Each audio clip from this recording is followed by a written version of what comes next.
জুলাই আগস্টের গণহত্যাকারীদের বিচার আগামী বিজয় দিবসের আগেই বড় ঘোষণা দিলেন আসিফ নজরুল। কৃষিবিদ ইনস্টিটিউটে ফোরাম ফর বাংলাদেশ স্টাডিজ আয়োজিত ঐক্য সংস্কার ও নির্বাচন শীর্ষক জাতীয় সংলাপে তিনি জানান, আমরা আশা করি আগামী বিজয় দিবস গণহত্যাকারীদের শাস্তির রায়ের মাধ্যমে উদযাপন হবে।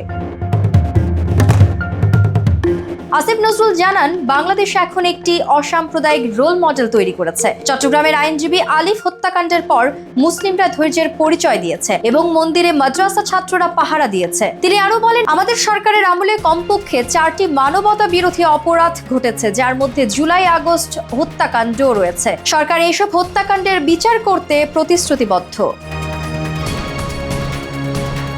আগামী 1 বছরেই যুদ্ধাপরাধীদের বিচার শেষ করার আশা করছে আন্তর্জাতিক অপরাধ ট্রাইব্যুনাল। তিনি বলেন, আমরা প্রতিশোধ নিতে চাই না, আমরা শুধু ইতিহাসের দায় মুক্ত করতে চাই। এছাড়া বক্তারা র্যাব ও ডিবি বিলুপ্তির দাবি জানিয়েছেন এবং এসব বিষয় সামনে আনার জন্য একটি উন্মুক্ত আলোচনা দাবি করেছেন।